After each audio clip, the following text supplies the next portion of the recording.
They say that it couldn't be done, and everybody called me crazy.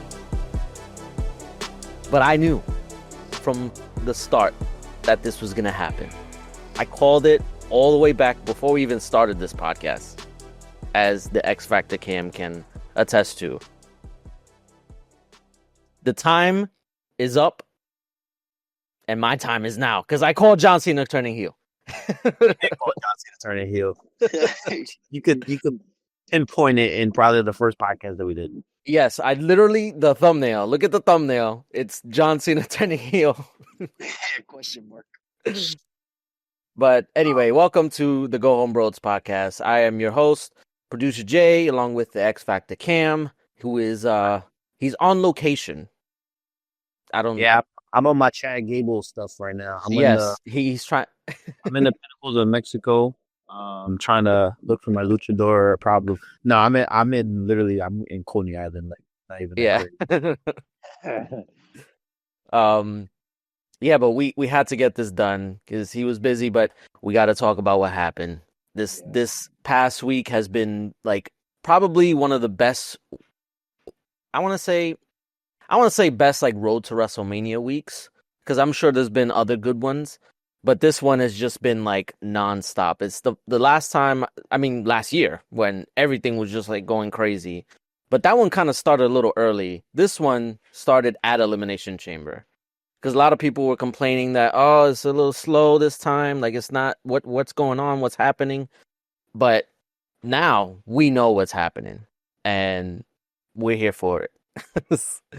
Yeah, it's been a crazy, like after Elimination Chamber, that's when the switch flips. Like, yeah, it just all go. Like now it's just a road to WrestleMania. That's strictly what the entire sole purpose is for everything. Like, and it's not just one storyline that's carrying things. It's a bunch of different storylines. For the first time, I feel like last year was all built around Cody and Roman, Rock and Rollins. Like that was the main four. And then all the other stories were kind of like told as well. But like now we got like 3, 4, 5 stories going into WrestleMania that like we can actually get excited about. Not to say like, last year was different, but I feel like it's more, there's more focus on multiple stories this time. And I like that. Yeah, that's very true. I'm not gonna lie, because even last year, like the main thing was Cody versus Roman. Finish the story and like but that was the main thing. Like both nights focused that in their main event. Yeah. So this year it's a little different. Like we got the Jey Uso story, we got the John Cena story, we got even Drew McIntyre, Damian Priest, which I will talk about. We'll get to it. We'll get to it. Yeah. But yeah, so let's start out with Elimination Chamber, because that was like the first thing that happened in, I guess, this past week that started everything off. So Elimination Chamber started with the Women's Chamber match. It was Alexa Bliss, Naomi, Bianca Belair, Roxanne Perez, and Liv Morgan, and there's one more. I'm blanking. Naomi? No, Bailey. Yeah, I said Naomi already. Just to go to show how much Bailey is like fallen. Like it's like I don't know what is going on with Bailey, but she's not doing anything. So I mean, I guess maybe she's gonna do something with Roxanne. But anyway, before the match even starts, oh yeah, it's Naomi and Liv Morgan in the ring, and they're about to start, and then Jade Cargill's music plays, and everybody's like freaking out, and even Liv Morgan was freaking out about. She's like, no, don't hit me. Like, she was playing the part as if she was guilty, but also not. Like, you know how, like, people... Because the whole story is built around, like, Liv is saying she didn't do it, but she's not saying, like, oh, but even if I did do it, like, she's trying to play up the heel, obviously. She's playing up the fact that Jade Cargill is a scary human being. That is true. Yeah, so even if she didn't do it, maybe she thinks Jade thinks she did it. So it's just like she was trying to plead her case. She's like, I didn't do it, don't hit me. And Jade is like coming like straight forward, looking directly at Liv Morgan. And then right at the last second, she turns left and attacks Naomi. And the pop that got was crazy because we were actually talking about like when they were gonna actually pay off this storyline. Like when is Jade coming back? When are we gonna find out what happened? Who did what to who? And I didn't think it was gonna be at Elimination Chamber. I thought it was gonna be at Royal Rumble. And apparently, from what I've heard, there was I don't want to say issues, but there was a reason why they had to hold off for so long. I think Jade apparently was legit injured, and they were just waiting for her to be cleared. I don't think it was I don't think that's why they wrote her off, but there was something that was holding her from coming back at an earlier time, so they kind of had to wait. And now they got her back, so yeah, and the reaction that because they posted after the fact that like they showed Bianca's chamber thing cam, and she was like Oscar worthy reaction performance because she was like crying. She was like, "What are you doing? Stop." Yo, she was literally like shaking in her chamber, or in her pod. She was going crazy, and you could hear her through the pod. And it was like she couldn't do anything because she was locked inside the pod. The match had just started, and she was already locked inside. So by the time like Jade Cargill got in the ring and attacked Naomi, she was trying to break out. She was telling the ref to unlock the door. Like she was trying to do everything to get out. Yeah, and it definitely it added to the moment too because obviously Bianca didn't know what was going on, and it's all that it's the mystery. It's like what actually happened. We know that Jade for some reason thinks Naomi did it, and she's attacking her. So at that moment, we were just like, what is going on? Like, did Naomi actually do it? Like, what happened? So she attacks Naomi and she takes her out, and that was it. It was just she was eliminated. I thought she was unable to compete. Yeah, she was unable to compete. I thought they were gonna replace her. Honestly, I thought so too. I thought Jade Cargill was gonna enter. I thought they were gonna bring back Becky Lynch. Oh, that would have been crazy. First of all, I feel like I don't know. In the moment, I feel like it would have been weird because if Becky Lynch came out and replaced her, she already did that at the Royal Rumble and won. You know what I mean? She replaced that was injured. And I feel like to double play that, it would have been like a weird reaction for Becky Lynch, especially like if she's a face coming back. I feel like it would have been mixed emotions because of that. Yeah, that's true. I guess, I didn't think about that. But I was thinking about like the pop, because we know she re-signed. We know she's coming back. We just don't know when. It's most likely at this point, probably after Raw or the Raw after WrestleMania. Because maybe they thought, they don't want to shoehorn her into any storylines right now. If they bring her back now, then it's like it won't make sense. Like who's she gonna feud with or anything like that. So, yeah, it was probably for the best. But yeah, so Naomi was just eliminated, and it was a little weird because I thought maybe they would just like take her out, like put her to the side, and then she'll come back later. But no, they just took her out. Oh, she was obliterated by Jade Cargill. Like she was like she got slammed by the door. Like Jade did everything to her and like put her in between the door and slid it to close right on Naomi. Yeah, she was definitely like it was done for Naomi, and Jade Cargill made sure of that. And honestly, it was just left just like that. Like that was it. Like we didn't know if Naomi actually did it or not. Like nothing was confirmed. We just kind of just like sat there and was like, damn, it was just like a shock. Yeah, no, it was definitely it was for the shock of it. And I think that ultimately, well, because we're recording this after SmackDown, Raw and SmackDown, so we know the outcome of what happened, but we'll get to that afterwards. Honestly, this chamber match was actually really good. I feel like the past few years, the women's chamber has actually delivered more than the men's. Not to say that this year the men's didn't deliver, but for the past few years, I feel like the men's chamber match has always kind of been like, but the women always deliver. And I don't know what it is. Like maybe they have like something to prove, like they just have a bigger chip on their shoulder, but this was actually a really good chamber match. I think it's because like usually the women have more brutality in their matches in the Elimination Chamber. Like that's something that you should have in the match because the match is just like so it's built up to be so dangerous, so uh, like it's so crazy. Like then the men's chamber is usually based off star power, and then the women's chamber is based off just like it's not really built up properly usually. But then they always go so crazy with the brutality and the using the chamber. Right. Yeah, that's usually why because of the star power. Yeah. So I should have prepared for this. I should have looked up who like eliminated who and stuff like that. I'll do that for the next one. But yeah, so the chamber match, there was a lot of like interesting spots. The main one I want to talk about though is the Bianca Belair and Liv Morgan spot when they were climbing on top of the pod. You remember? When Liv Morgan and Bianca, you said? Yeah. Yeah, Liv Morgan, Bianca. Liv Morgan got like whipped so hard. Yeah, and it's been a while since Bianca has used that. I feel like the last time I remember them, maybe they used it afterwards. The last time I remember them using that was when she faced Sasha Banks at WrestleMania, and that was the first time.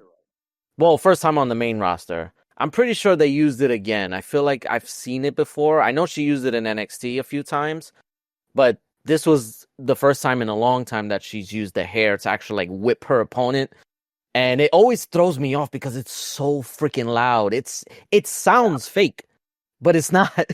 It's very loud and it's hard to like I guess the reason why she doesn't use it is because like it actually leaves a mark. You know what I mean? Yeah. Liv Morgan on after the chamber where you're showing like the giant bruise that she has on her stomach now. You know what I mean? So Right. that's real. That part is real. It's like a chop. Yeah, literally, but it's worse because it's like so instant. Whereas like with a chop, like it'll be there, but then it takes a while to turn red and then it bruises up and it can scar and stuff like that. But that hair whip is instant. Like you see that the second that it happens. Yeah, So seriously. and That was probably like the highlight of the chamber. yeah, I mean, yeah, that was definitely one of the more memorable moments outside of what happened in the beginning. But but yeah, so ultimately, like the chamber match was really good. All the women got to like showcase themselves. Honestly, even Roxanne Perez, I felt like I don't know what's going on with her because she's still in NXT technically, but she's feuding with Bayley. So like I don't think this is like a call up, but she felt like part of the roster. Honestly, she didn't feel out of place or anything like that. So I think she's pulling a Kevin Owens U.S. title versus John. Yeah, that's right. Also, Braun Breaker did that as well when he was with Baron Corbin as the tag team champions. Yeah, and he got brought up, but also like kind of stayed before he got drafted. And I think she's one of those. Okay, yeah, I guess that makes sense. All right, so yeah, Roxanne she's getting her little showcase in, and I think probably after WrestleMania she'll be like full time on the main roster. But ultimately, Bianca Belair ended up taking the win, and it's gonna be, well, at the time of when that happened, it was gonna be Rhea versus Bianca, and honestly, I was actually surprised because we talked before about who we wanted to win, who we thought was gonna win. You said Alexa Bliss. But I would have won, but she got eliminated. Speaking of Alexa Bliss, when the stuff happened, Alexa, stop. Always happens. When the thing with Naomi happened, Bliss was like, they showed like a close up of her, and she was like she was acting like everybody else was like in shock, just like, what happened? Like, she did a good job at selling the attack.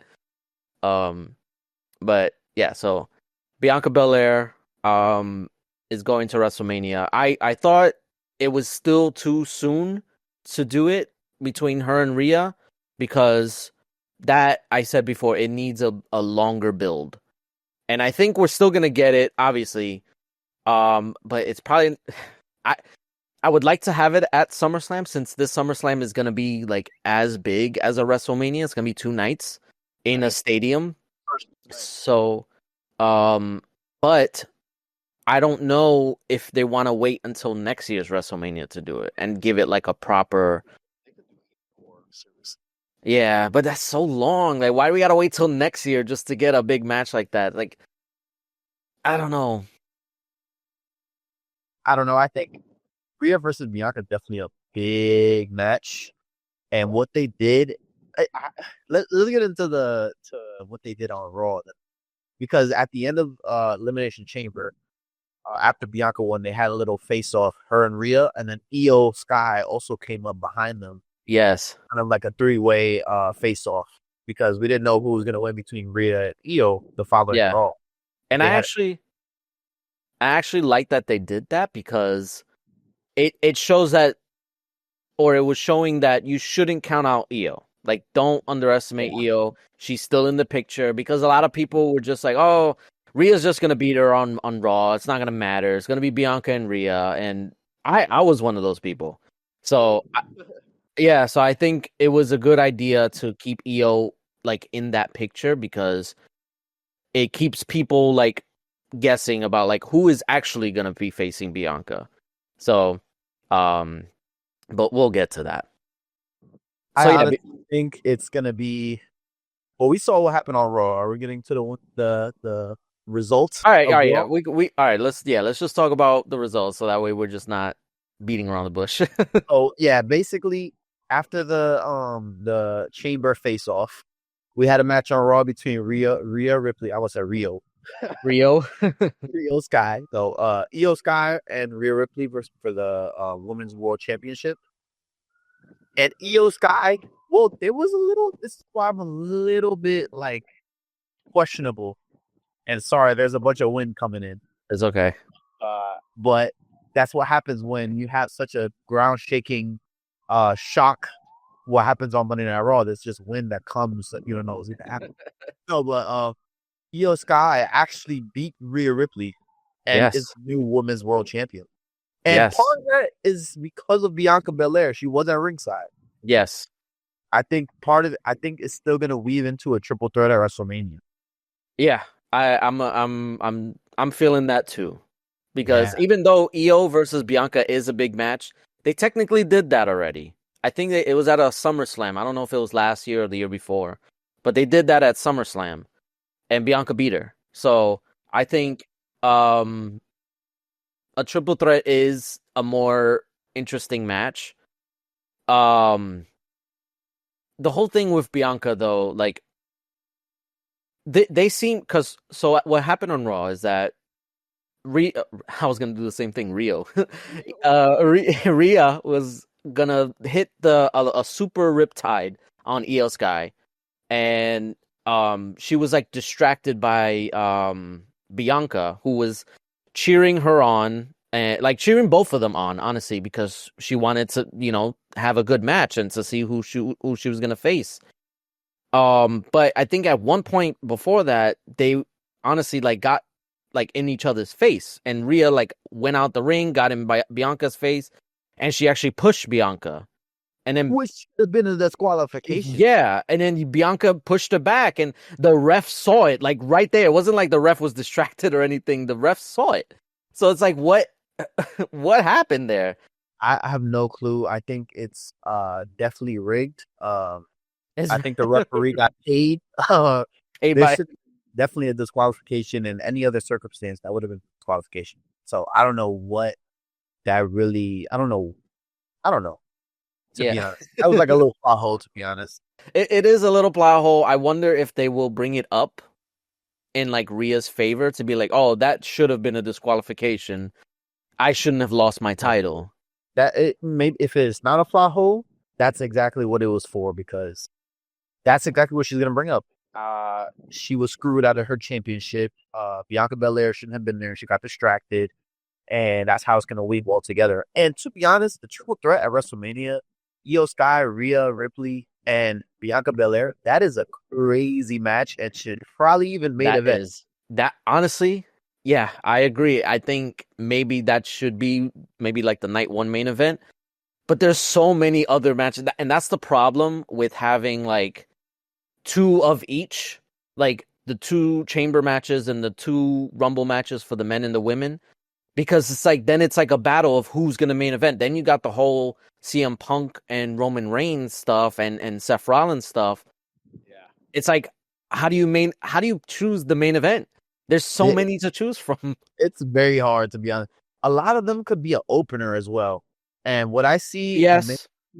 I really don't know. Honestly, either one of these like big feuds could be a main event either night, and opener of either night as well. Like it's this year they have a lot of big matches. This is what we're saying though. Like last year was built on Cody versus Roman, and this year is so like all over the place. Like everybody has a story. Yeah.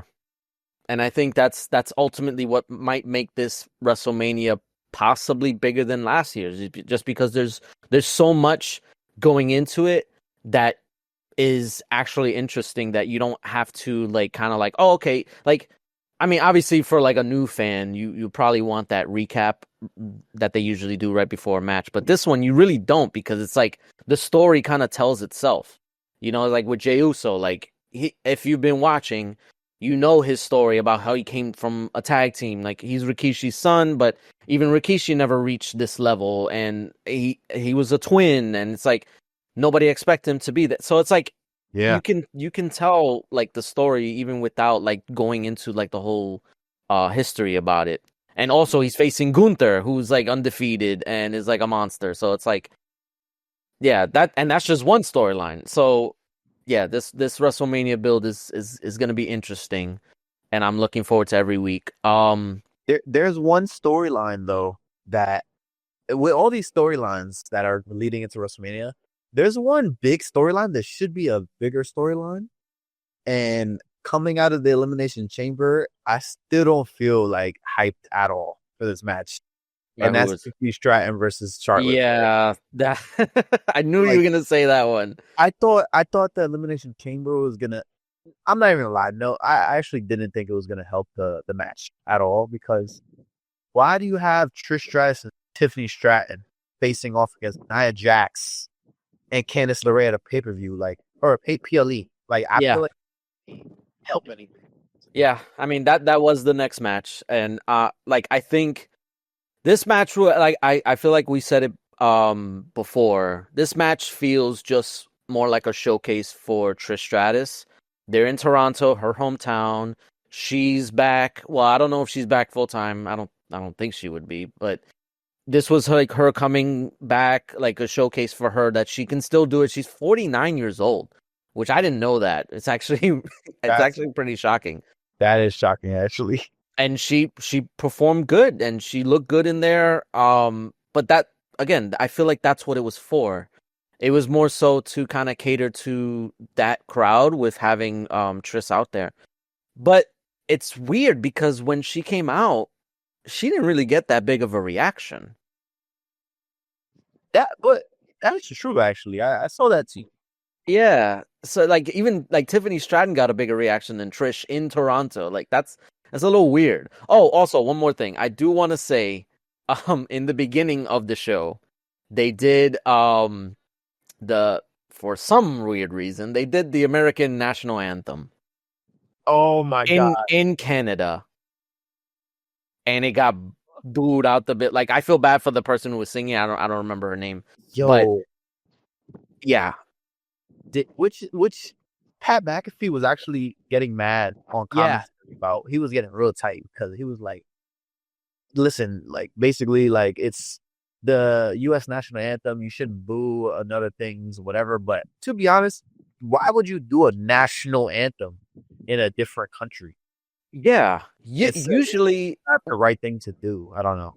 I feel like usually when it's like a foreign country, you do their national anthem, like so that you can pay respect to their country. Why would you do? That's like if they went to France in like for Backlash and did the American national anthem there. Like what?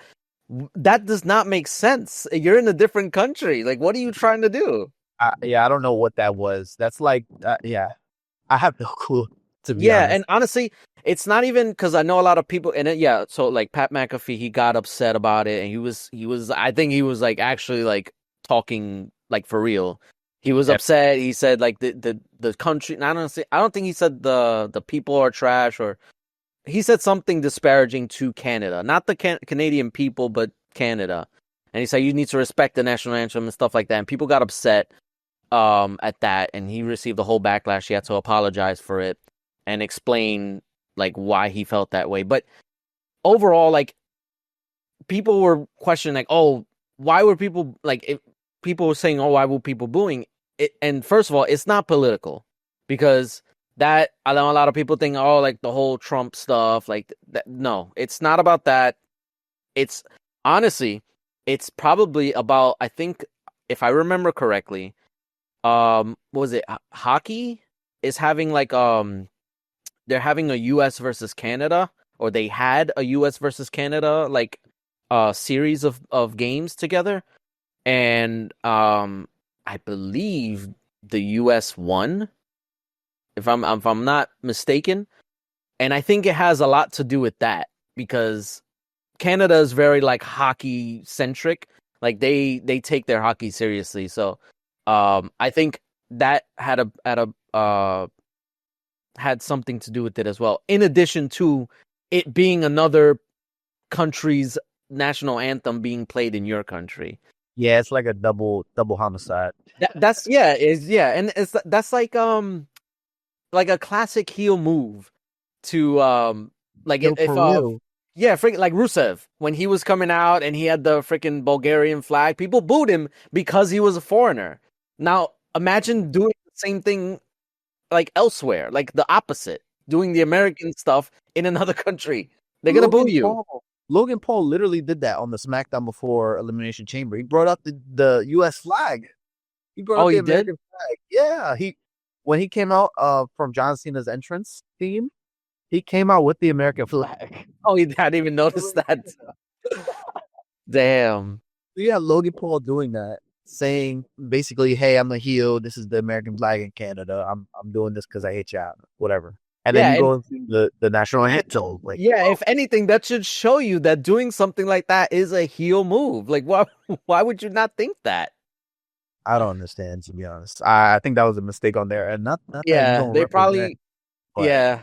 they probably just didn't realize that it, which I don't see how they could never have realized it, but they didn't realize like it would cause that much backlash, and they probably just thought, oh, we're an American company, let's sing our national anthem. But anyway, back to the tag team match because it was so interesting, right? But yeah, so it was Nia Jax, Candice LeRae, Trish Stratus, and Tiffany Stratton. And like I said, Tiffany got a bigger ovation than Trish, which is a little weird. But as you said before, like, what was the point of this match? Like, I know Tiffany and Nia have beef, but that was all settled when she beat her. I don't think it was clean, but she still beat her. So like, why is Nia still coming back? And why is she still in a pay-per-view match? This should have been on SmackDown, honestly. Yeah, SmackDown was also in Toronto. Yeah, this is heavy SmackDown match. The only reason I feel like it was anything but SmackDown was because of Trish Stratus. And it happening to be in Toronto, I think it was because of the anniversary of Trish Stratus's career. So I think that was also, it was just like background stuff that made this match a PLE match. Yeah. It honestly had nothing to do with the feud with Charlotte going into WrestleMania, like at all. So it's like, why are you having Tiffany Stratton? The only reason why I could see, the best scenario I could see is if they had Tiffany Stratton versus Trish Stratus at Elimination Chamber. But that's a tough situation now because you got Charlotte as a heel and you're trying to push Tiffany Stratton as a babyface. But she got a bigger reaction than Trish Stratus anyways. Could have had Trish Stratus versus Tiffany Stratton. I think they could have done that, but I think the issue was that they didn't know how Trish was going to be able to perform because she hasn't wrestled in so long and she's getting older. So I think they didn't I don't want to say they didn't trust her, but they didn't want to put her on her own. So I think the tag match was there so that way they can kind of hide her rustiness or imperfections or anything like that to make it more entertaining. So that way she didn't have to be in there the whole time. She can just tag out and, I guess that makes sense, to be honest. I think for the purpose of the storyline for Tiffany Stratton, it didn't help at all. But I mean, it is what it is. Yeah, it is what it is. We're gonna get the match anyways. Charlotte Flair versus Tiffany Stratton. Personally, the match was good. I like the match. It was all right. Yeah. It was okay, but it was definitely like the low point in the show. Considering you have great Elimination Chamber matches, and then you had a crazy Kevin Owens versus Sami Zayn. Yes, so that was the next match. The Kevin Owens. You see the transitions on the show. You like that? You good? That's the X factor right there. It's the Coney Island background, man. This is what happens when you go on a vacation. You know what this means? I'm going home because it's the Go Home Bros podcast. Exactly. So, before we go into it, though, we want to say, obviously, Tiffany Stratton, Trish Stratus beat Nia Jax and Candice LeRae. Yes, they did. So, and then, yeah, because otherwise, like, what are you doing?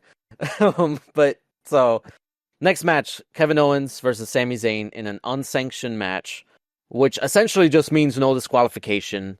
Yeah, it was honestly, I don't want to say it was perfect because obviously there's no such thing as like a perfect match, but it was damn near close to it. Like, if you were getting into wrestling and like you didn't know anything about it and stuff like that, and like you wanted a good story to sink your teeth into, I mean, you would probably do the Cody Rhodes storyline last year, because obviously, The Rock, Dwayne Johnson, like you know him, you're right. So even if you didn't know anybody else, you know him because from the movies. But if you really wanted like to know wrestling, like what is wrestling, this is the match to show. Like this encapsulates everything that is so fun and so great about wrestling. Because the story going into it was great. The both of the wrestlers are great, and the match was freaking great. The only nitpick that I have, and I understand why they didn't do it, is they didn't bleed. And I know that WWE didn't really have for the longest time they didn't really have blood showing a lot. If it happened by accidents, whatever. But if they had them bleed, it would have made so much more, because that's now that they're starting to do that again. I feel like this was a match to do it, because this was a blood feud. Like, this has been going on for decades, like even before WWE, when they were on the indies together. Like that's how long this storyline has been going.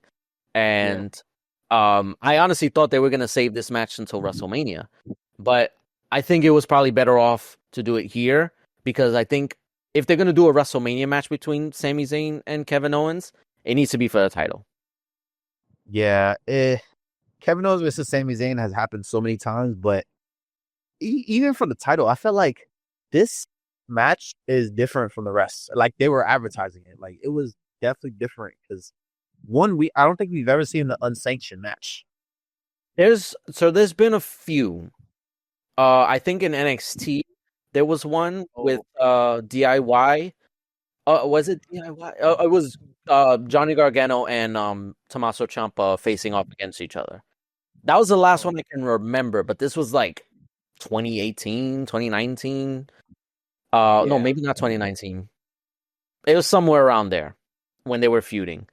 But that was the last time I can remember an unsanctioned match, because the initial concept of an unsanctioned match was supposed to be for live events, and it's for the sports commission, because they have to sign waivers and stuff like that to get like approval to have the shows and stuff like that, because they need to make sure that everybody's going to be safe. So the point of an unsanctioned match was basically like, we are not held liable. I mean, what Adam Pearce said, we're not held liable for anything that may or may not happen in the match. And it's kind of like they're not supposed to advertise it It's supposed to be something that just happens. But like I said, it was mainly for like live events that are not really televised. So like when you come into the show, you're not expecting it. But this one was different because it was advertised. They had entrance music and it was on a pay-per-view or PLE. So like it was different. So that's why I say it's mainly just a no disqualification match or a hardcore match or whatever, extreme rules match, whatever you want to call it. Because they have different names that basically mean the same thing. Yeah, no holds barred. No holds barred. Yeah. So it was one of those, but yeah, so that the unsanctioned match stipulation, it really didn't mean much, but the match itself was it was so good, and it took its time, and that's one thing I was a little worried about, because I know in the past when Sami and Kevin Owens had matches, like it's always felt kind of rushed. Like it felt like they didn't really get enough time to do what they wanted to do. But this one, it felt like they got in everything, and it took its time. It didn't rush, and it told the story of Kevin Owens being jealous of Sami Zayn, and they're being best friends, former best friends, and yeah, and it was great, and they had a lot of tables. Yeah, a lot of tables. They had a lot of spots. Like they had the spot with the double table. The double table, yeah. Which I've always wanted to see in like an actual match, because they haven't had double tables since like the Hardy Boys, Edge and Christian, the Dudley Boys. They haven't had a double table since then, and it's like, yo, I've always like heard about these double table spots, watching clips on YouTube, or doing it in 2K, like, or even doing it in 2K, seeing like clips on 2K, whatever modded things. But I've never actually seen it, and seeing it in the match, I was like, yo, is he about to grab a second table? And he did, and Sami Zayn went right through them both. I was like, oh man, that was amazing. Like, table spot, they had everything in this match. I think they had a barbed wire chair, which I never seen before. I've never seen that before either. And that's one thing that also had to do with it being like a great match, is because it pulled out something that you've never seen before. I don't know if it's ever been done. Maybe have been done by like ECW, but like probably, yeah. But this is like, that was crazy. Like when he pulled that out from under the ring, I was like, wow. Yeah. Yeah, it was definitely, and even like, because it's like a running joke. Like if you know the Wrestling Observer, Dave Meltzer, he rates his like the matches and stuff like that, and for so long, like he rarely gives out 5-star matches for WWE matches. Like he'll give it, if it's in New Japan, he'll give it like freaking 6 stars, 7 stars. He don't care. But for WWE, he never wants to give a 5-star match. Like it's like, you can count on like maybe one hand how many 5-star matches he's in the entire history of WWE. You can count on one hand. Yeah, he didn't give Kurt Angle versus Shawn Michaels a 5-star match at WrestleMania. Like the best match ever. Yeah, or like Shawn Michaels versus Ric Flair, or like, oh man, yeah. There's so many matches that he didn't give 5 stars that it's just like, what are you doing, bro? But this, like I said. I don't pay attention to him. I don't take him seriously. He's a clown. But even he couldn't deny that this was a 5-star match, because he gave this a 5-star match, or he gave this a 5 stars. This match was just like you said. If it was as close to perfection as it could be, like, yeah, that's what it was. Honestly. And honestly, this should be a sign for WWE to get behind Kevin Owens again. Like, give him another, like, run with the title in the main event and stuff like that. Because this is back-to-back pay-per-views, or PLEs, where he's had a banger match in Royal Rumble with Cody Rhodes, and now with Sami Zayn at Elimination Chamber. Yeah. And we'll see. I mean, it's most likely going to happen at WrestleMania, because right after the match happened, so we'll get to it. Kevin Owens actually beat Sami Zayn, which actually, I'm glad that they did that, because he needs some momentum going into WrestleMania.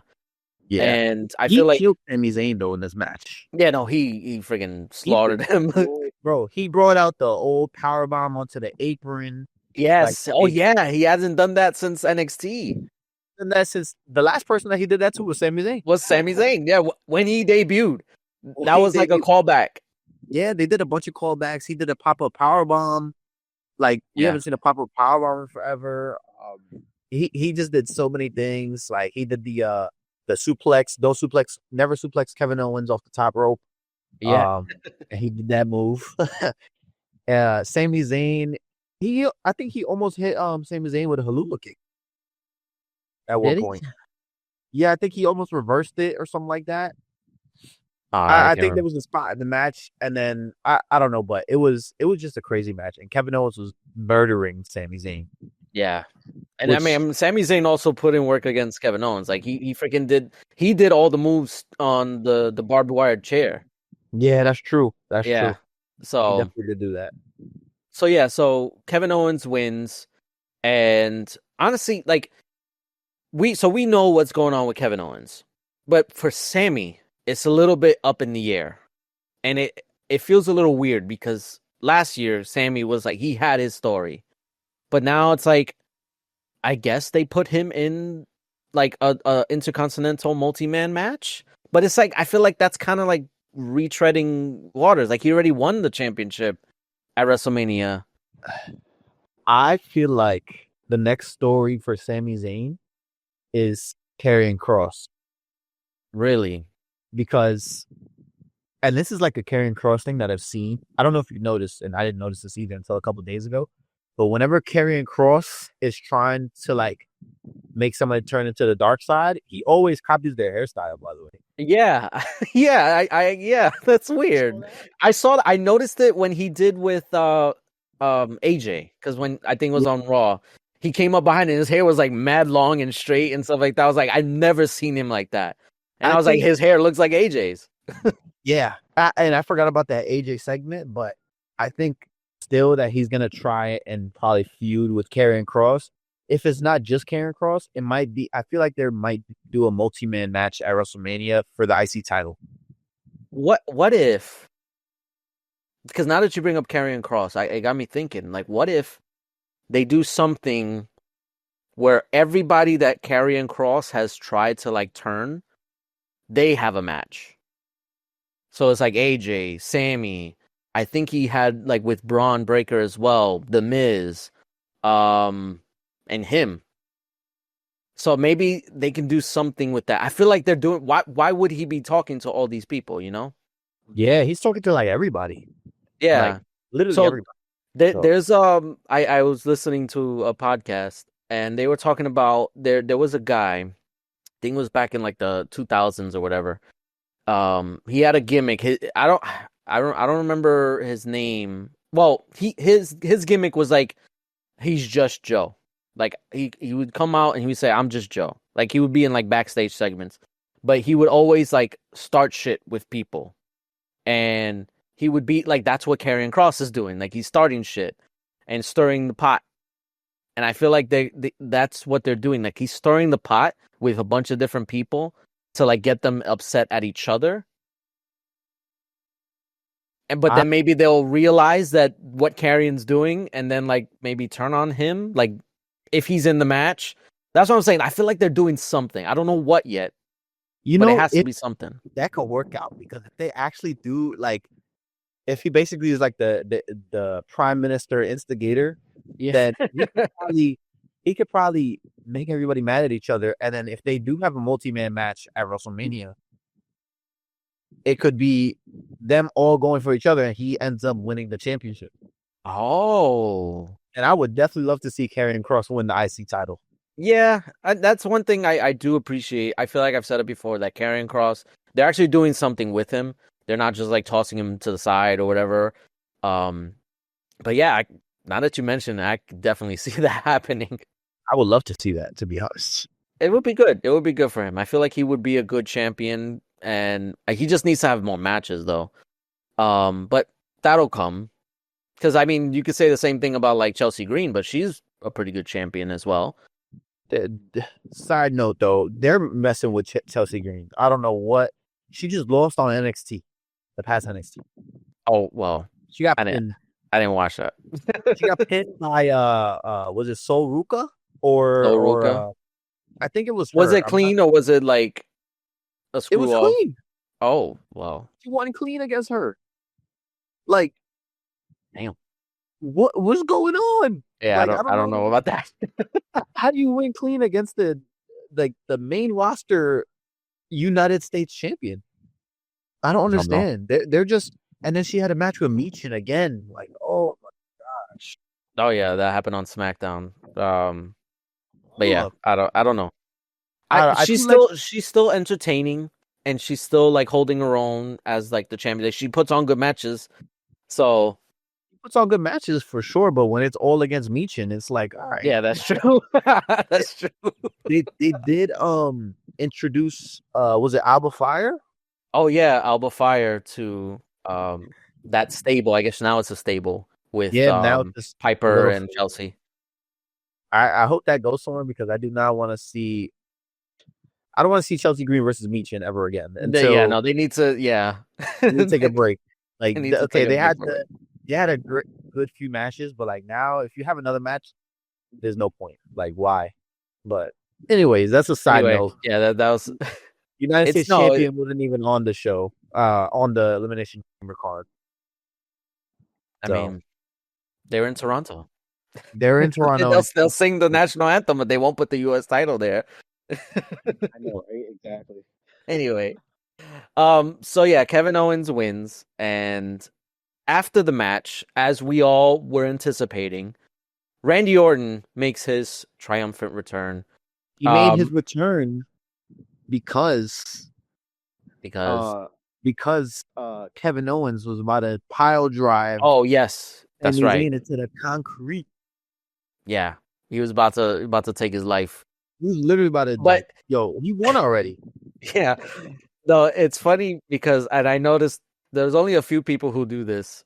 So when Kevin Owens was about to power drive Sami, Randy Orton's music hits, and then obviously Kevin stops or whatever, and then Randy Orton proceeds to take his time walking to the ring. To supposedly save Sami. Kevin Owens could literally have picked Sami back up and done the power. I would expect him to do that because I feel like Kevin Owens is the only person who like goes against wrestling logic. He's the Deadpool of WWE. Yeah, exactly. He always does things that you think, like, as a viewer, why didn't he just do that?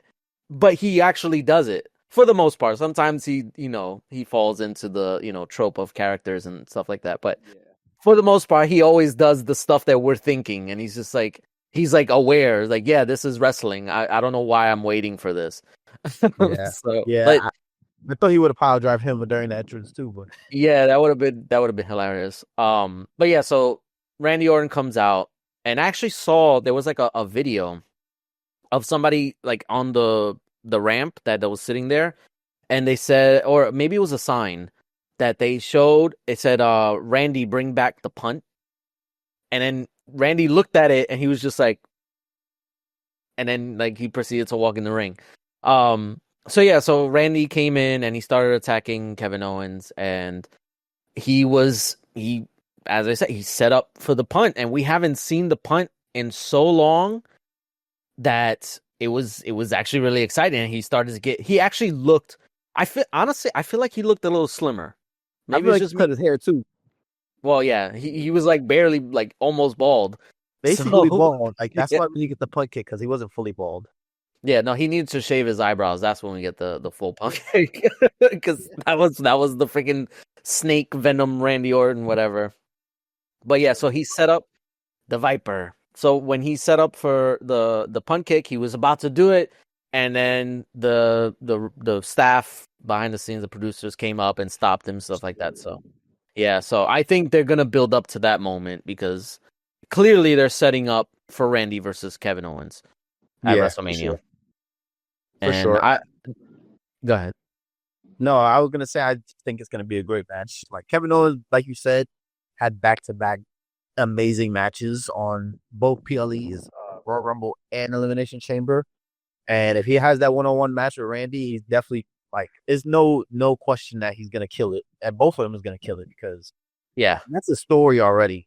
And I feel like all these things had stories. Like Cody versus Kevin, had a story for months. You know what I mean? Like even the match at Saturday Night's Main Event, that was a banger match too. That was a Like, good match, yeah.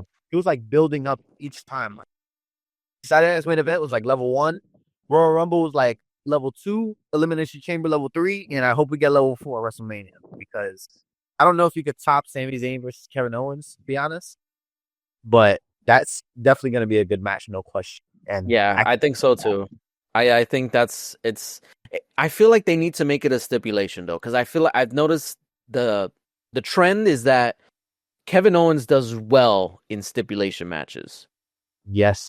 So I think maybe they need to do something with that, because not to say that he can't have a great match on his own, but I feel like that adds more to it. I don't know what though. Well, considering that, going back to the punt kick, he heard the voices in his head, like he said on SmackDown. The voices returned after 10 years. Yeah. And they started talking to him again to start backing up into that corner and do the punt kick. Like, if he's already teasing the punt kick and producers are like saying, nah, you can't do that, whatever, they're going to find a way to say, okay, you know what? Kevin Owens, Randy Orton, you guys want a power drive, punt kick, do all these banned moves. You can have it in a no-holds-barred match. Yeah, that's probably what's going to be, like another like no disqualification match. Yeah. Even though they just did it right now, but I feel like that maybe that's why they did the unsanctioned, because it feels different, because the presentation was different for this match. Like, they had the lights low and the referee was wearing like regular street clothes and he had gloves on. So it's like it was a different feel. So that way you didn't think like, oh, this is just another version of like a no holds barred or no disqualification and stuff like that. So maybe that's why they did it, so that way when they get to WrestleMania, they could do no holds barred, and it won't feel like the same thing. Yeah, they could even do like a knockout match or something like that. First person to get knocked out. You know what? Punt kick is a KO. Like, that's no pun intended, but like that's a it's done move. They could, or maybe so. I've never seen this happen on TV, at least to my knowledge. But it has been a thing in the games. I think in like every game where it was like a finisher match. The first person to hit the finisher wins. Yeah. So I feel like maybe they could do that. That would be something interesting. The first person to hit a punt kick or pile driver wins. Yeah, that would be amazing to see. I'm not gonna lie, because they have done stuff with like finishers before. Like, I remember they had Edge before he retired for the first time. He was like, "Oh, you can't use the spear." I think that was a move or whatever. Yeah, or and then they did with Undertaker where you couldn't use Hell's Gate. Yeah, that too. Yeah, exactly. So, stuff like that has been done, but I don't think we've ever seen a finisher match. I feel like that could be something. Maybe I'm just thinking too much of like a game, like, because then how would you do it? Like they would just keep trying to go for it. So I don't know.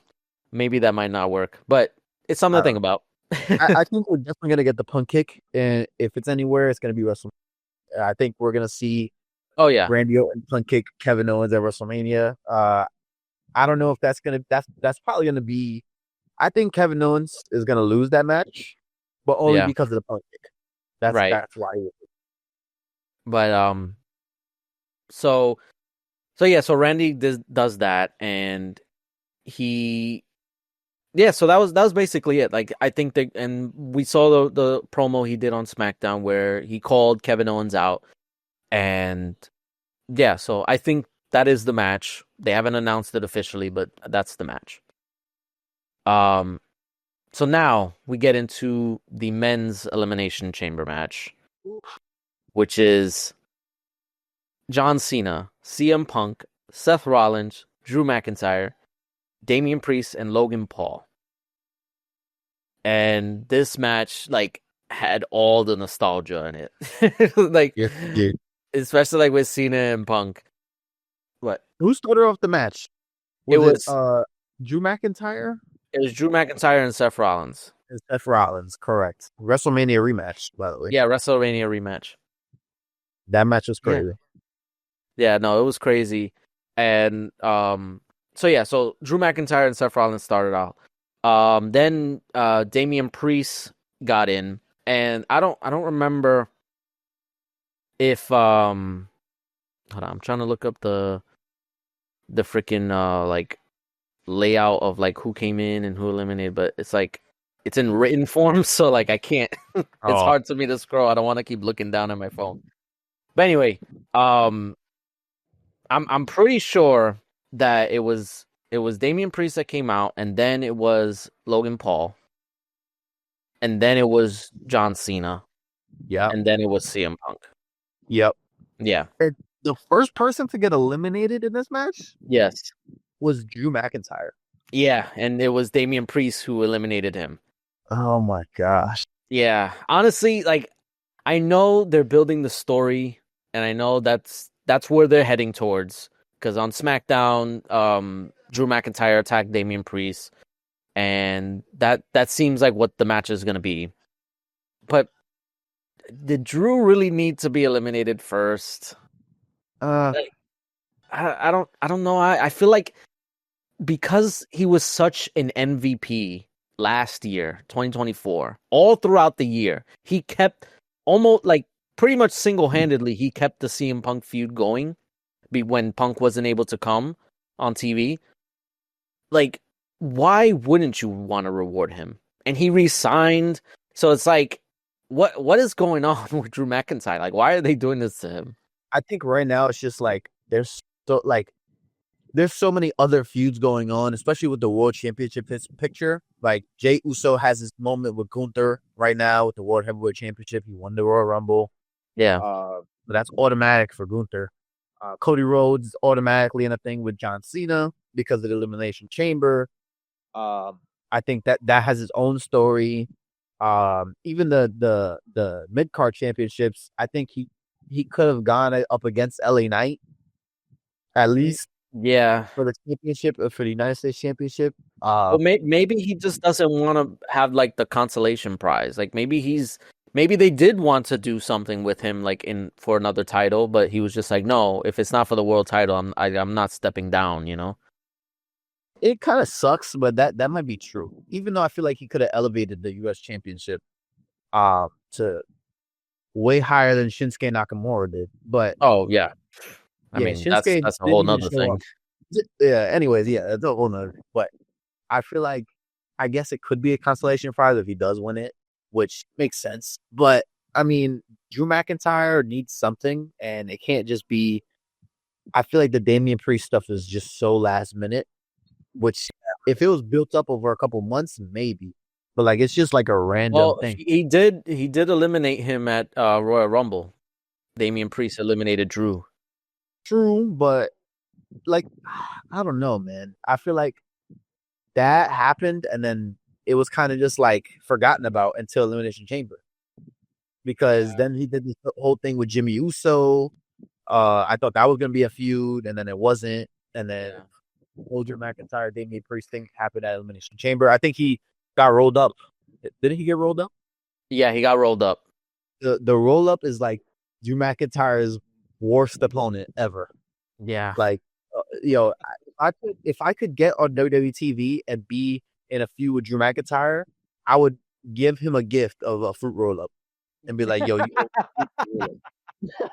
it's like you really like these. I know you like these. I know you like these, bro. Put a fruit roll up in my hand right now, bro. I know you like these, bro." That's just like how Drew McIntyre rolls. No pun intended, but I feel like this is like I like the feud. Don't get me wrong. I am a little bit excited for it.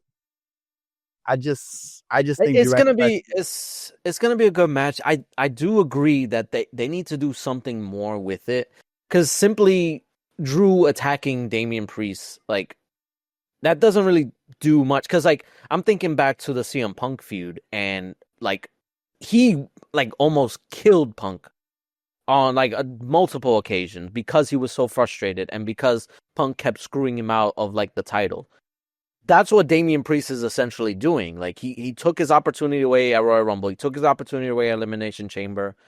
Like, why is he not like out to murder this guy?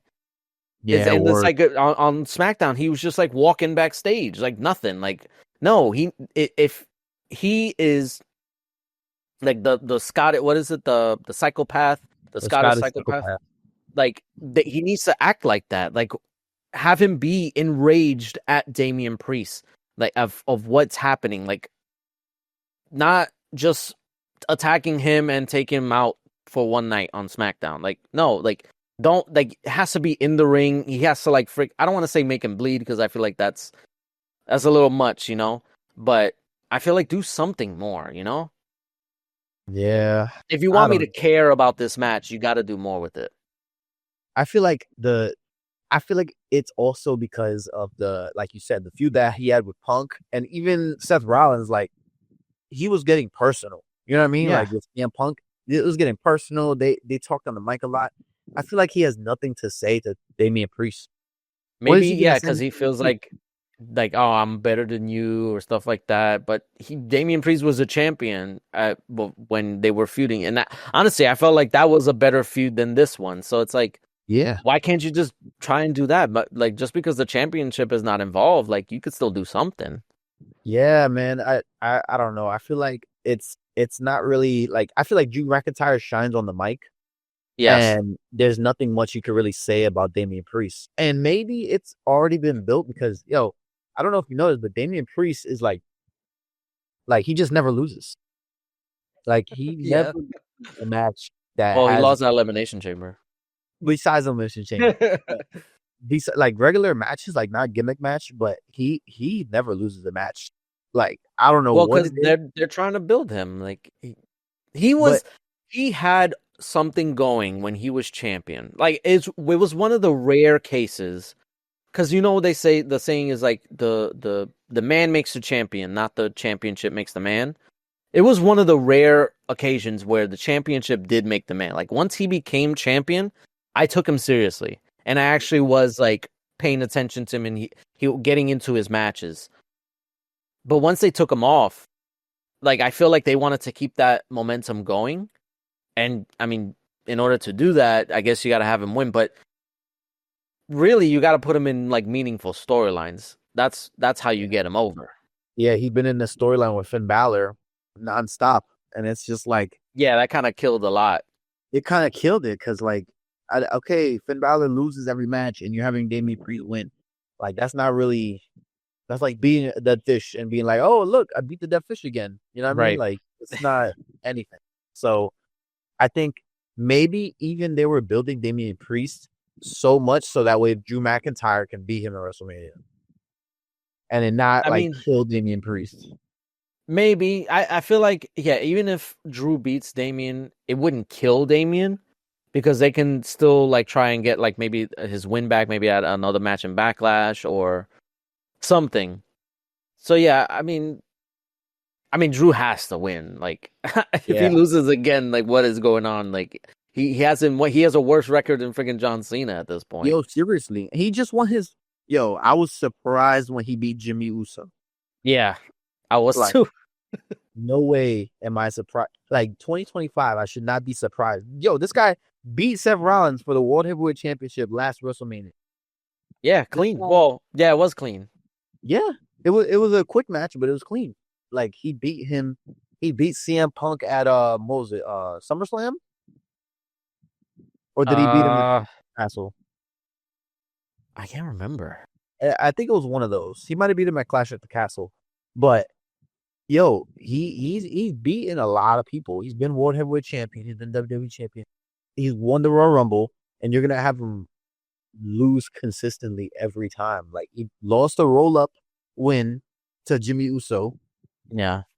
Roll up. Even though it was a roll up, he still lost. Yeah. So I think it's just like he just needs to beat Damian Priest to actually like get his fire back. Yeah. And that's part of the reason why maybe he's not in the championship picture. Because you can't just have him lose, go to the championship picture and lose again, and then be like, oh damn, he fell off a cliff. You know what I mean? That's true. Yeah, they gotta build him back up, and honestly, I hope they do that after WrestleMania because he deserves it. Of all people, he needs to. Same thing with like Kevin Owens. I feel like they both need to get something for their efforts over the past year, and I think that's something that definitely needs to happen. Seriously, and I think See, the WWE champion, the Undisputed Championship is kind of hard because it's so like untouchable. Like Roman had it forever, and now Touching it right Cody now. has it. But Cody, honestly, I think so. To get on, do you want to move on to the next or go on with the match? Yeah, let's continue with the match because we got to talk about what happened afterwards.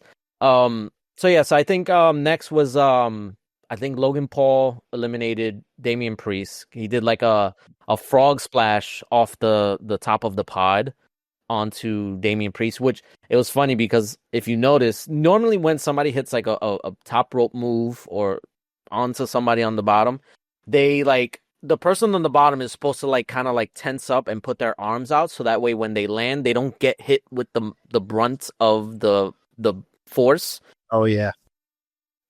Damian Priest didn't do that. I don't know if he was just like knocked out or he was just forgot or what, but he was just laying there and Logan Paul landed full force on Damian Priest and it looked like he knocked the wind out of him because if you look at his face, he was just like probably did. Like, I don't think he was selling. Like I think he was actually legit like hit. Like Liv Morgan, she got hit and wasn't selling. That was pain. That was pain. So yeah, so he eliminated him. And then I think it was CM Punk eliminated Logan Paul. Thank God, because I thought for sure, because in order to get more heat on Logan, that they were going to have Logan eliminate Punk or Cena, whoever, because I had Punk winning. So whoever was going to be the winner, the other person, like if Punk was winning, he was going to eliminate Cena. And if Cena won, that he was going to eliminate Punk. And I was so worried about it. And I'm so glad that that Punk got him out. Yeah, he got his lick back from a Royal Rumble. yes. So then it was down to 3. It was Seth Rollins, CM Punk, and John Cena. And Seth Rollins was actually like he was yelling at John Cena, like the telling to like CM Punk, like, "Don't worry, I got him. Like that, he's mine. Leave him to me," and stuff like that. And I think it was Punk and Cena actually teamed up against Seth Rollins. They even did the Heart Attack, which was the Heart Foundation's finisher. Yeah, they did. Yeah, and they were in Canada, so it was appropriate. And it was good, and I liked it. They did their like finishers to Seth Rollins, and Punk eliminated Seth Rollins.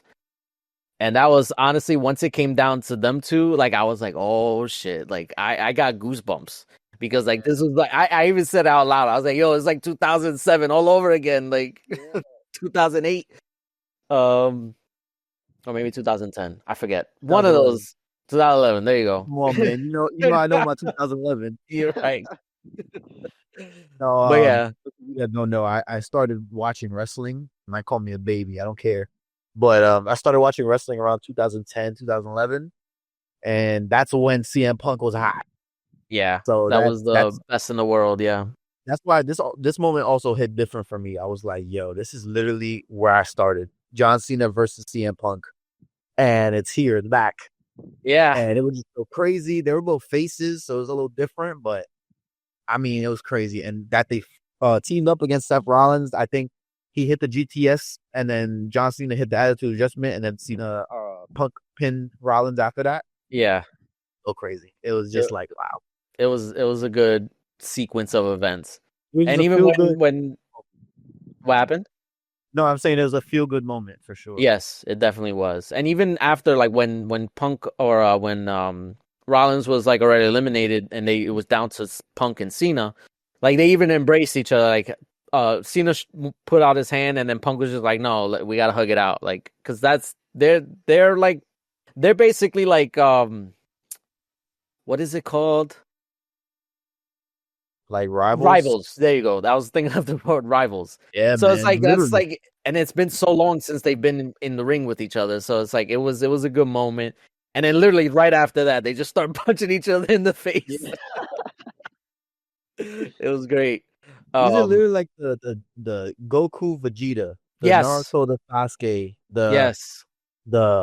I can't even think, the Iron Man to the Captain America. Like, this is like the feud. This is the feud. Yeah, they're feud. Honestly, you can make an argument that they're each other's best rival, because I know Cena had a lot of rivals and Punk has a lot of rivals. You can honestly make the argument that this is his best rival. Like, they're both each other's best rival.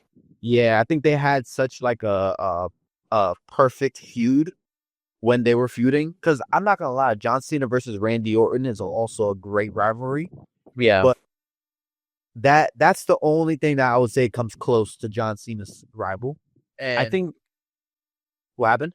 No, go ahead, finish. Yeah, so that feud was just like the perfect feud, and I think that, like, since it's like a direct feud that has like the perfectness to it, I think that's why they're each other's rivals. Yeah, with yeah, you mentioned Randy and Cena. Like, the thing with that is, like, yeah, you could say that they were like they were rivals, but the difference between like the one with Randy and the one with Punk is that with Punk it was actually like you wanted to see it. Whereas with Randy, it was just it was forced, and it was just like, I don't want to see this anymore. Except now we got to get it one more time. But now I really want to see it. Like, yeah, especially now the dynamics are different. But yeah, so, and they even did like a sequence that they did in like an old match. I forgot which. I think it was the match on Raw where it was Punk versus Cena to see who faces The Rock at WrestleMania. Or something like that. They did a sequence from that match, and it was just like I saw it on TikTok, and they were like showing the comparison. It was just like they didn't miss a beat. Like, they knew exactly how to do it and stuff like that. That's what I was saying. It's like it's so nostalgic. But yeah, so Punk and Cena, and that was another thing that they were doing finisher after finisher, kicking out, getting out of the submissions, and it was great.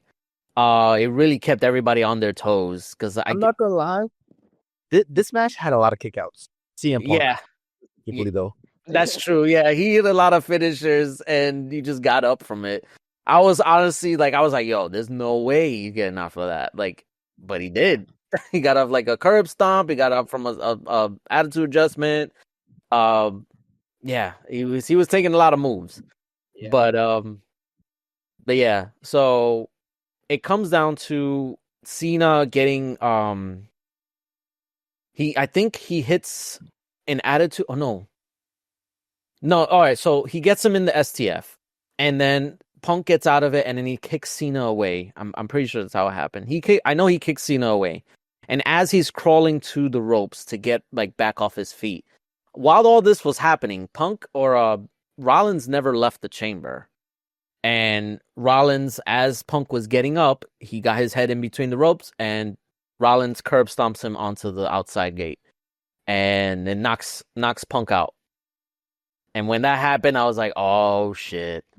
Yo, and mind you, the John Cena of old would have just yelled at Seth Rollins. Yeah. Because I remember like, in was it Money in the Bank, Cena versus Punk. What was it? John Laurinaitis tried to interfere, and or maybe it was, he called Del Rio out to try and like interfere and cash in, so that way, he could win it, or whatever. And then Punk like literally like clotheslined them, so that way they couldn't interfere. Or not Punk, Cena clotheslined them, so that way they couldn't interfere. And he got back in the ring, and that's why he lost, because he was like, "No, we're gonna have a fair fight." And he didn't do that this time. He saw Punk was down, and he literally, that face was like, I gotta do it. And he just pulled him, hit him with FTF, and Punk faded, and that was it. He actually won with the STF. I didn't even think about that. He hasn't won for so long, and he won with the STF. Like, that's crazy. That is pretty crazy. And it's like, he was saying, "Oh, I'm sorry," while he was putting him out in the STF, but like, that was like the first sign. It was like, wait, like, this he took advantage. He took advantage of a down CM Punk that just got screwed. Like, that just happened to see it. Like, what was going on? It's one layer to his desperation, and we will see that play out after the match, because once the match was over, they did the whole celebration. Cena raised his hand. They lift up the chamber, and out comes Cody Rhodes. And now this didn't seem out of place because we knew Cody Rhodes was going to be out there because they had the Rock segment advertised, and it was at the moment it was just like, oh, okay, so they're gonna, he's gonna come out and congratulate. They've done it before where the champion comes out and congratulates them, and they do a face off and stuff like that, which is what they did. And they say, oh, I'll see you at WrestleMania, and they point to the sign, did all that, and then the Rock's music hits. A remix version with Travis Scott's Fiend on it. Yeah. It was a little weird, but I know, I was like, no way the Rock is coming out the Fiend. Imagine to let the song play. So they make their way to the ring, which is in on its own. Travis Scott and The Rock, like the visual of that is like, what's Travis Scott doing there? Like, what is bro doing? He thinks he's part of the team. I had a mic on me while I was watching that. I was very mad at Travis Scott for being there. Why? Really? Like, I was like, he won in the moment, all that. Like, it was so bad. No, you know what? Speaking of like celebrities and stuff like that, you know who was there that they didn't even show? Drake. Oh, yeah, Drake. Drake was there on like by ringside. He was wearing a baseball cap and trying to. I guess he didn't want to be noticed, but he was there because they had like fan cams who were like pointing cameras at him. So he was there. I guess he didn't want to be noticed after what happened with the Super Bowl and stuff. Yeah, and Drake. Yeah, that. Yeah, so The Rock and Travis Scott make their way to the ring, and they said Travis Scott was burning sage, but we all know what he actually was doing. But yeah, so he was. They made their way to the ring, and The Rock comes into the ring, and he says to Cody, like basically he wants his answer, and he's just anticipating him to just join him, and he's like, "Come embrace me, and I'll embrace you as my champion." And obviously, well, not obviously, for most people, because there was talk that Cody he might turn heel, get the black hair Cody, get Homelander Cody. Like I thought Cody was gonna turn heel for a second. I'm not gonna lie. The way he was kind of stalling with his answer, and the fact that he was even hesitant to like in the lead up to it, it gave doubt that maybe he might actually turn heel, or that he might not reject the offer. But anyway, so he goes to Rock and he responds. He says, "My soul doesn't belong to me. It belongs to the ring. It belongs to the people. For such a long time, I gave my soul to them a long time ago." And everybody starts cheering. Even John Cena's having it up in the background. He's like, "Yeah!" Like, and honestly, when he was doing that, I was like, "All right, John, like you don't got to do all that." Yeah, he was getting me tight because John Cena has been so much the overreacting. Yeah, that's one thing. Like when he came back on Netflix, the first Raw on Netflix, like it bothered me that he was trying to be like oh, I can win the Royal Rumble. Wait a minute. Like a cartoon character. It's just like, come on, bro. Like, don't do that. But so he was doing all that in the background, and Cody Rhodes, he looks at Rock and says, "Hey, Rock, go fuck yourself." And no censor, no nothing. I was shocked that they let him say that. I was like, what?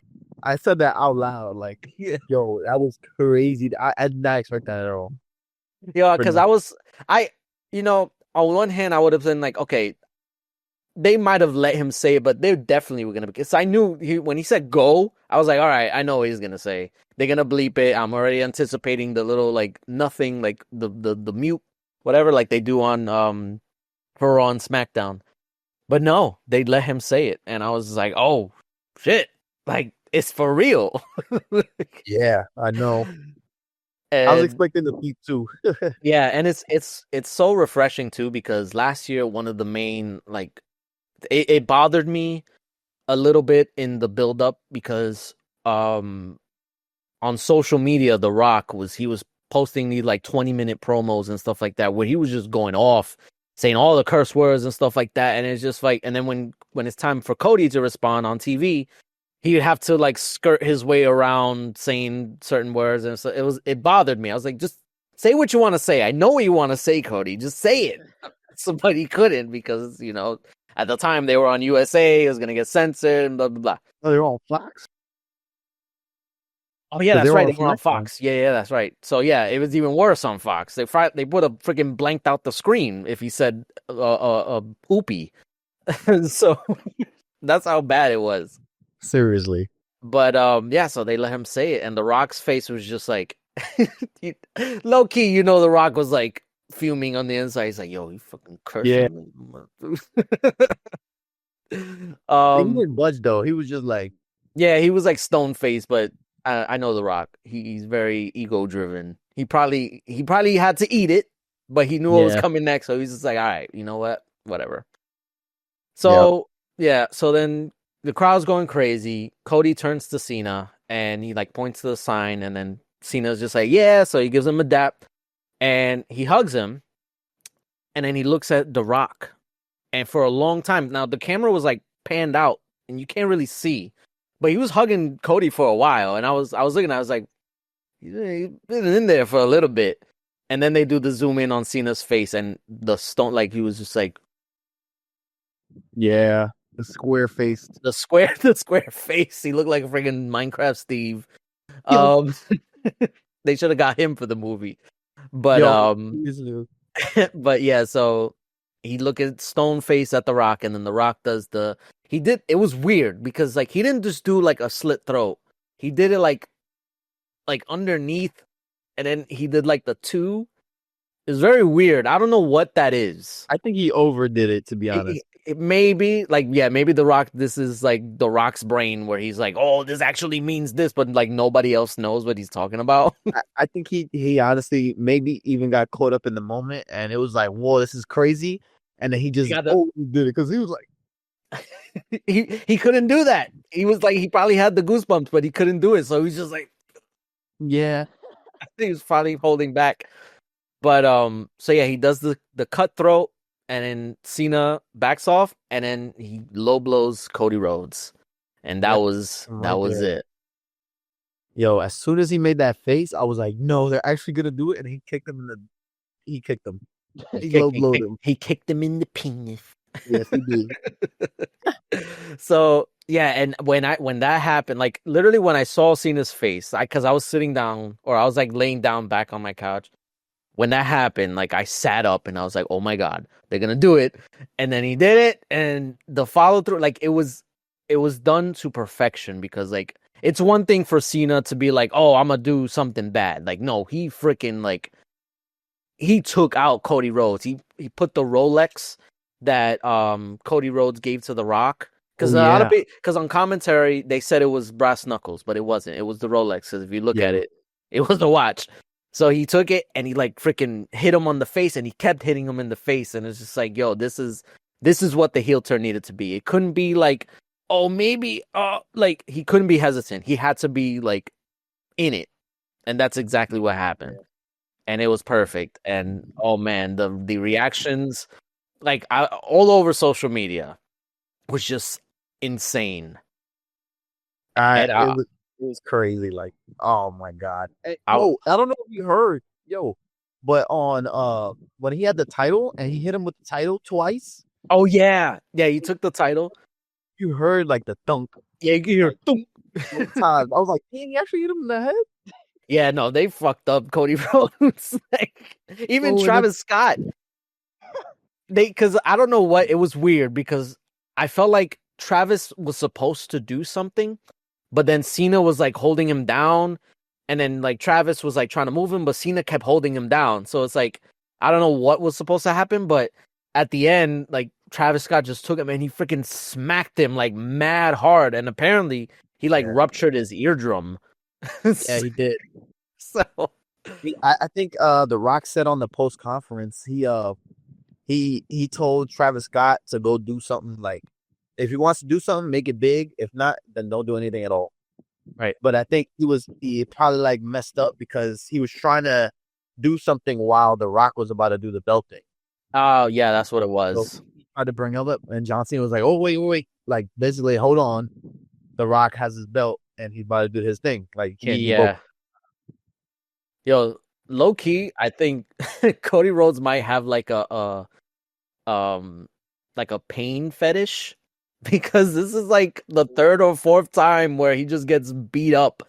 And it's like Yep. because and like he gets whipped, like maybe it's a whipping fetish because he gets whipped by The Rock. Even in AEW, they freaking did it was a thing with MJF where he got like whipped 10 times. It was like 10 lashes of MJF or something like that. And it might be. It might Cody Rhodes is addicted to this shit. He gets off. Yo, for real. The John Cena hit him with the belt in the head, and then you had Travis Scott with the smack of death to Cody Rhodes, and then you had The Rock slapping him with the title or with the weight belt. Weight belt. And then up the face of Dusty Rhodes' death. Yeah, no, that was fucking disrespectful. Like that, I have never seen something so like, yo, I thought the Mama Rhodes thing last year was like OD. But to put the date of your father's death on the weight belt, that's great. Like, and then he did the same thing he did last year where he took Cody's blood and wiped it on the belt, and I was just like, yo, The Rock, like, if you want to. I mean, obviously, the greatest heel of all time is Vince McMahon.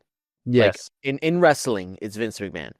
But The Rock slowly is getting up there as, like, one of the biggest heels. Like, just heels. Like, it doesn't even have to be, like, a good wrestling heel or, like a good wrestler heel, because he doesn't really wrestle. But as a heel, just a pure heel, like a bad person, the Rock he's getting up there. And honestly, if he does this for like another year next year, like he might have the title for that because this is next level. But it's only to Cody Rhodes. Like it's only to Cody Rhodes. He really hates Cody Rhodes. So you telling me 2 WrestleManias back to back, different storylines. You're like screwing over Cody Rhodes and beating him with a belt, beating him up. He stole you and your cousin's match or whatever. Okay, cool. Then that's all he did. The match that he was deserving of. He won the Royal Rumble. I know, exactly. But hey, whatever he did to get The Rock mad, I'm glad that he did it because this is like the best thing ever. Like, John Cena teaming up with The Rock to take out the champion. This is something that people, like I said in the beginning of this podcast, like nobody called this. Like, I mean, there was some talk, some rumblings, but nobody was just like, no, like nobody was saying it was going to happen simply because it was his last year. They thought, oh, this is going to be the retirement tour. They're going to want to cheer him. They're not going to turn him heel now. It's too late. And even a lot of people were saying like they should have done this like 10 years ago, like when he was still active. So that way he can be around more often. But if you look at, and there's been interviews with Cena, the one in particular, Chris Van Vliet, he talked in depth about being like what was going to be the heel run that he was supposed to have. Because when he was feuding with Rock, I think it was for 29, or maybe it was 27 or 28. I can't remember which one it was. But when they were feuding, they was talk, and he says himself that there was just rumblings of him being a heel, and he went and made a new song. He made new gear. He was already recorded the song. He recorded the song, and he said it was going to be more like My Time Is Now, but like done different, like remixed. And we might get that. I know a lot of people want to hear like Thugonomics and stuff like that, but I don't think Thugonomics is going to be back because that's a different gimmick. Like you don't have to be the rapping Thugonomics Cena to be a heel. I think this John Cena heel is just like it's a new thing. Like you have a whole new thing. Yeah. So I think it has to be something different. Honestly, he probably should be wearing pants, no more jorts. Wear cargo shorts or not cargo shorts, cargo pants. Wear some like black. No, you can't do that because Roman does that. Something different. Because initially he said he wanted to wear a singlet, which I I don't know can't about see that. him in a singlet. I don't know about that one. But the philosophy behind it, though, is what I agreed with, was that if he's gonna turn heel, he has to go full force. He's gonna show up less, be more like cowardly and like cheat to win. Um, stop doing the no merch, which is Yeah, gonna no be merciful. difficult because this is his last, tour that I know WWE wants to capitalize on the merch. They had a Royal Rumble shirt just for that. They had a Elimination Chamber shirt. They had a Raw on Netflix shirt. Like every time he's appeared on TV, he had a different shirt because this is the last time, and Yeah. it's one of those like I was there, I got my chance to see him and stuff like that. Yeah. I don't know what they're gonna do because I don't think he's gonna be wearing any merch once he comes back. Yeah, I don't think so either. Maybe that's why they had the different merch. Maybe get it out while you can, and then because for a while he's gonna be healed. I don't think he's gonna be healed for the rest of the run. It might only be until WrestleMania, which is be like what, a month. So I think it might be until WrestleMania because I actually predict that John Cena is gonna beat Cody Rhodes really, to win number 17 at WrestleMania. And I think he's gonna have his run with the title facing the people that we hope he faces, like CM Punk. I hope he faces CM Punk and beats him. I hope he that faces. is, you know what? That's a good point. He could even lose the title back to Cody Rhodes, and it still be a heel run. But I think he's gonna face Randy Orton and probably at like a SummerSlam or something like that, and that's where he'll lose the championship. I don't know. No, that's a good point because obviously Cena's gonna be at every pay-per-view. Like that's a given. But how do you get him on each pay-per-view? Like you would have to come up with a new story every time. Yeah, But if exactly. he's champion, you don't got to do that. He's champion. So that is a good point. I didn't think And we've about never that. seen a heel champion, world champion John Cena. That is a first time too. Yeah, and think of all the people that's going to be like, John Cena, you changed. Like, why would you do this? CM Punk was talking about him on Raw. He was Yes. like, you and The Rock, or you sold out, or whatever. Randy Orton was even like, yo, this is not the John Cena that I know. Like, people is going to be like, yo, John Cena just turned heel. This is crazy. Like, why would you do that? And confront him about it. Yeah. Even CM Punk said he's gonna meet him down the road. Yeah. So maybe I think this heel turn is most likely going to extend beyond WrestleMania, whether he wins the title or not. I don't think it makes no sense to just do it for a month. Like this is a huge, and even Triple H was saying like this is an industry changing thing. Yeah. And you can't change the industry in a month. Like this, because people are comparing this to when Hogan turned heel and formed the MWO. And that was like, that lasted years. Obviously, we don't have that with Cena, but you got to at least milk it a little bit. You can't do it in just a month. Nah, I think he's going to end off the tour probably as a face, but he's going to be a heel for, I think he might even be a heel for the majority of his last year. Yeah? Yeah, maybe. Which would be crazy. Like, that would be a crazy way to end out. I mean, listen, if you're going to do one final year, you got to make it count. You can't just do it just to do it. And this is making it count. They're doing something they've never done before, which was imagine face John Cena. Like, you're gonna have him come up to the Royal Rumble. Okay, he lost the Royal Rumble. He came into the Elimination Chamber. If he was a face, he would have lost. And then he comes to WrestleMania. Like, oh my God, I don't know how I'm gonna get back into the title picture. And then next pay-per-view, he's gonna be like, oh my God, I want the world title. Like, you're gonna have him every pay-per-view, every month, just finding his way to the world title. And it's just gonna be like, all right, like, he's gonna get like a little stale. Yeah. But this is definitely not gonna be stale. Yeah, no, there's so much you can do, so many interesting feuds and storylines that you could do that's never been done before. And that's ultimately what you want from a final Cena run, something that's not been done before. And I'm so happy that they pulled the trigger. And it's honestly like this WrestleMania, like I said before, this WrestleMania might top last year. I don't know. It might. And I think this has been the most exciting time because at least because like with last year, it was touch and go because we didn't know what was gonna happen. There was a lot of like stuff up in the air, but in a bad way. Now there's still a lot of stuff up in the air, but in a good way. It's more like I want to see what's gonna happen. Whereas last year I was just like, no, I don't want that. I want this, And then they played into it and stuff like that. So,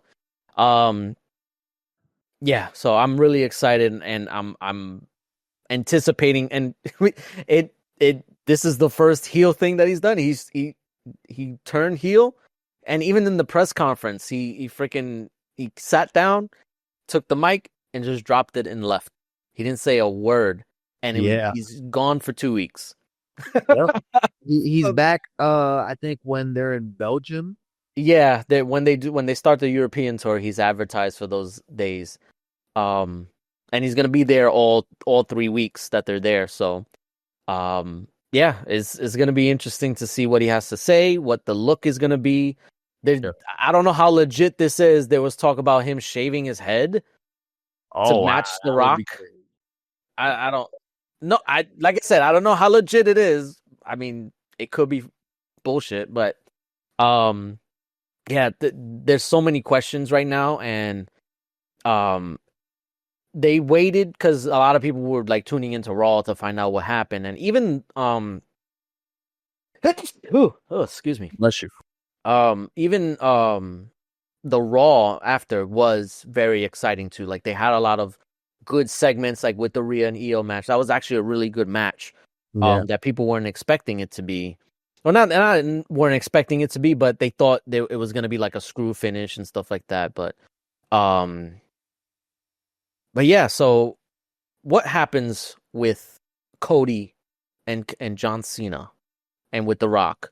There's talk that they might have another. Well, I guess Travis Scott is technically the third member. Also, speaking of Travis Scott, there was a clip that WWE posted online that it was like at backstage after what happened, and Travis Scott was just like, he was like really hyped up, and they were Triple H was just like, how does that feel? And he was like, yo, bro, I'm about to get like 3 rings in my house because like apparently he's training to have like a match.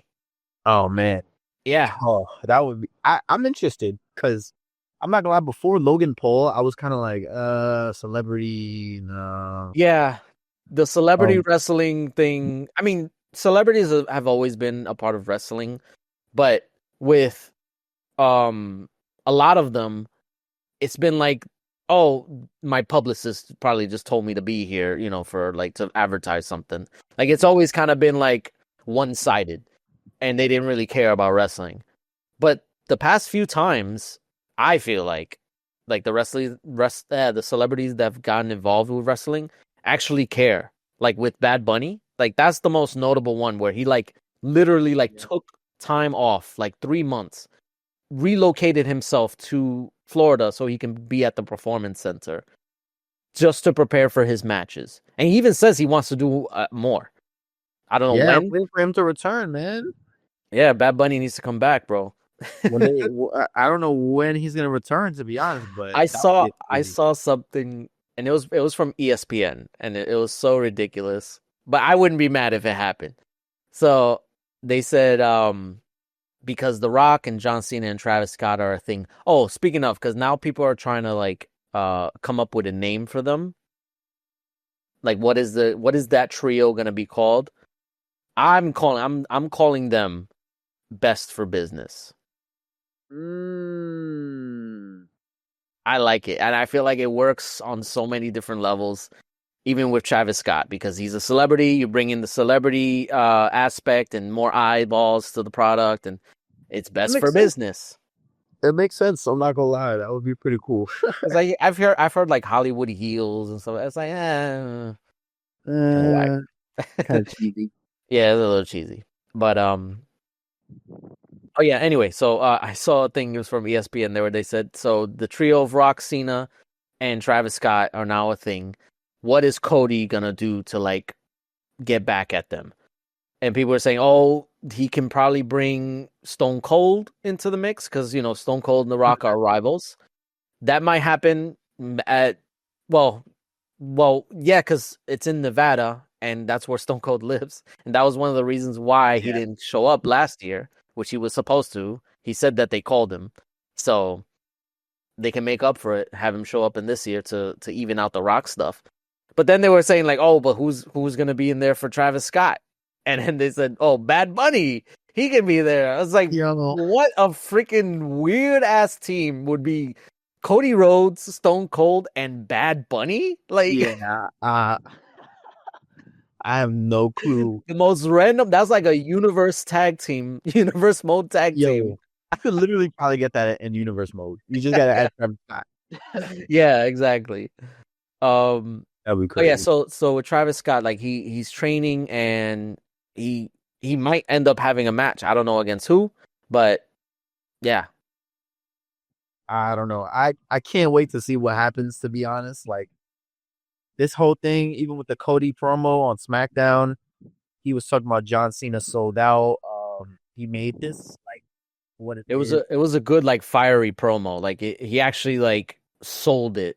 And granted, like Cena sold it by turning heel, but Cody and that freaking his eye looks really bad. Yo, it looks really bad. I don't know if it's makeup for real or like if it's like enhanced makeup. No, if you saw his face, I mean, after the beatdown, like it was his whole side of the face. He looked like freaking Two-Face. That's how bad it was. So I wouldn't doubt that that's actually how it looks. But yeah, he cut the promo on SmackDown, responding to Cena, and yeah, basically he said pretty much something similar to what CM Punk said, and where like you sold out, all these people, they believed in you, and you gave that up and stuff like that. He even used his line of "You want some? Come get some." That was John Cena's thing, and he used it. And that's why I'm saying, like, this is so refreshing to, like, have John Cena be on the other side of things, you know? Because, like, so much time was spent with Cena being the one calling people out and responding and stuff like that. And even poked fun. Cody said, you're going to respond with the most articulated response. You're probably going to even throw in a fine speech in there. Because he always does that. Fine speech. He does. Fine speech. That's how you know you're about to get the greatest comeback, right? Yeah. So, yeah, no, this is great, and I'm so excited. I'm so hyped for WrestleMania now. Like I always was, just because like WrestleMania is always good. It's at least it's good. I can't say that I've watched like a bad WrestleMania, you know, at least not for a long time. So, yeah. So, what are your final thoughts with everything that's going on? Well, given that my phone is on 3%. Okay. I'm gonna let's go home. Let's go home. Yeah, we gotta go. But final thoughts. I think there's a lot of great matches that honestly I have no room for like to actually be like, damn, this is gonna be like a dead part of the show. You know what I mean? Like this WrestleMania, even the Drew McIntyre, if Drew McIntyre faces Damian Priest, I think that's gonna be a great match. Yeah. To be honest. Like it's gonna be a great match. I don't know what they're gonna do in the next few weeks to build up to it. Jade Cargill versus Naomi might happen at WrestleMania. The triple threat for the Women's World Championship might happen. There's so many might happens. It's so like it's unpredictable. Yeah, and that's I didn't expect her to be. I didn't know what they were gonna do with her for WrestleMania, but obviously she's the champion going into WrestleMania. So that's what she's doing. That's one thing that we can definitely say about this WrestleMania build is that it's unpredictable. And that's probably the best thing, because if it's too predictable, not to say that predictable is bad, but it's better if it's unpredictable, if it's surprising. And that's what you want out of like a WrestleMania build, not to be able to just say, oh, this is going to happen. But yeah, so we'll see how everything plays out. We'll see what Cena says and the Rock and all that stuff. And we'll see what happens with like Jey Uso and the Rhea Ripley and Io Sky. Like, is Rhea going to get added into the match? We'll see what happens with Jade. Oh, we forgot to even mention that Naomi actually admitted that she attacked Jade in the promo. She did on SmackDown. And that was shocking. And they had a good back and forth too. It felt real. Yeah, so Jade gave like a little stare. Jade gave like a little stare down to Bianca before she entered the ring. So yeah, what's gonna happen with that? Like, there's so many stuff that's we gotta tune in. That's it. So watch and just enjoy the greatness. Yes, enjoy the ride. So with that being said, we will see you at the Go Home show for WrestleMania. Yes, we will. That's it. Peace. Peace. Going home.